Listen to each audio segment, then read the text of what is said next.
Bonjour, donc je vais vous faire un test comparatif entre deux robots. Le Xiaomi Mi Robot Vacom à 300 € et le iRobot Roomba 980 à 800 €. Bon, visuellement, c'est joli tous les deux. Un il est blanc, l'autre il est noir. Bon, on va pas s'attarder sur le look. Allez, on les retourne.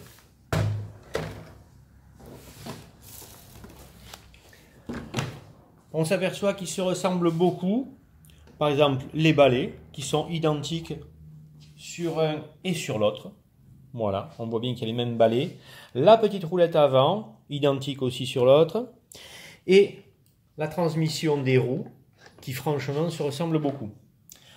Grosse différence par contre au niveau de l'aspiration. Ici on a deux brosses caoutchouc, très facile à démonter. Hop, on l'enlève, on nettoie et on repart pour un tour, c'est vite fait. L'autre côté, ici, sur celui-là, par contre on a des poils. Là, on va avoir un balai avec des poils, donc automatiquement on va avoir des cheveux qui vont s'emmêler dedans. La preuve en est que le constructeur nous a livré avec une petite lame exprès pour pouvoir couper les poils. Il s'ouvre aussi facilement que l'autre. Hop, on enlève, on nettoie. Voilà, on les remet à l'endroit.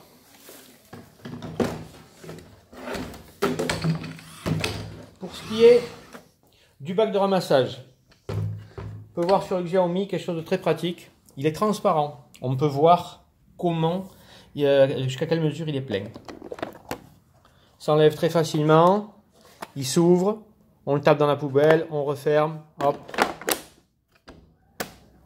Par contre, sur le iRobot, un peu différent, un peu moins pratique. On ne voit pas le niveau de remplissage.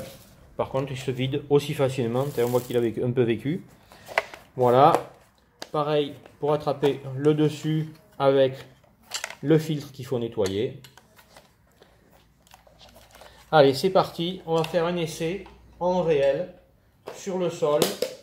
Je vous retrouve tout à l'heure. On commence notre test avec le Xiaomi. J'ai mis sur le sol 10 g de farine et 10 g de lentilles corail. On va voir comment il se débrouille. Il est livré sans mur virtuel.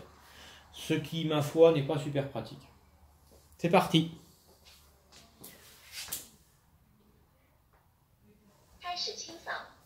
Il parle le chinois. Bien sûr, il est né là-bas.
Bon, donc il a fini, il est rentré à la base. On peut constater qu'il reste 5 lentilles et un petit peu de farine ici, surtout dans le joint.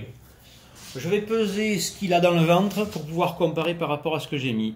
Il a mis 10 minutes pour faire la pièce. Donc maintenant, nous allons tester le Roomba 980. J'ai mis la même chose, des lentilles corail, 10 g et de la farine 10 g, à peu près au même endroit. Je tiens à préciser que le Roomba est livré avec un mur virtuel qui, avec 2 modules, permet de tracer un mur de la largeur qu'on veut. Il faut le mettre en face à face. On peut utiliser un simple module en le sur la position rond et il délimite un cercle de 1,20 m que le robot ne franchira pas. Mais pour des raisons d'équilibre et d'équité entre les deux, j'ai laissé le mur avec mes 2 petites planches. C'est parti.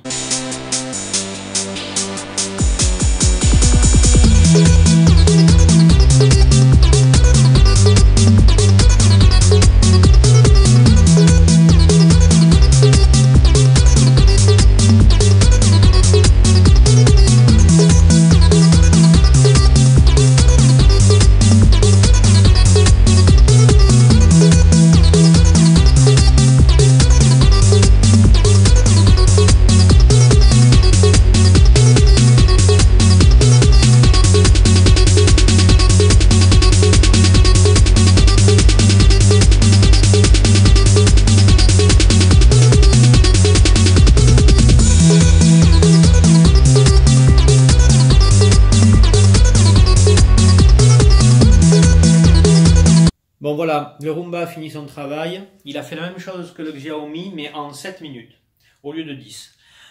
Il reste 4 petites lentilles et un tout petit soupçon de farine dans un joint. A de suite pour la conclusion. J'ai pesé ce que chacun des deux robots ont ramassé. Ils ont ramassé 19 grammes exactement chacun sur les 20 grammes qui avaient été déposés dans la pièce.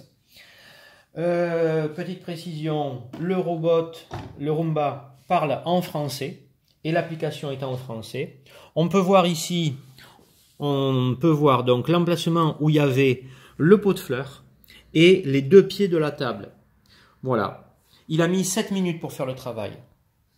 Le Xiaomi, pareil, une petite application sympathique, mais qui, elle, n'est pas en français, elle est en anglais. On peut bien dématérialiser les zones où il est passé. On voit le pot de fleurs et les 4 pieds de la table. Il a mis 10 minutes pour faire le même travail, donc 3 minutes de plus. Conclusion, les deux robots ont très bien fait le travail. Un a mis 3 minutes de moins que l'autre pour le même résultat. Juste un petit rappel, le Xiaomi est franchement pas mal pour ce qui est de la vision de la cuve. Défaut quand même, là les cheveux vont s'y coincer dedans, mais bon, on vous a donné un petit peigne exprès pour les couper. Voilà, il parle chinois et l'application est en anglais, mais ça vaut 300 €. Il n'y a pas de mur virtuel, ce qui est très très dommage, et a priori on ne peut même pas en rajouter un.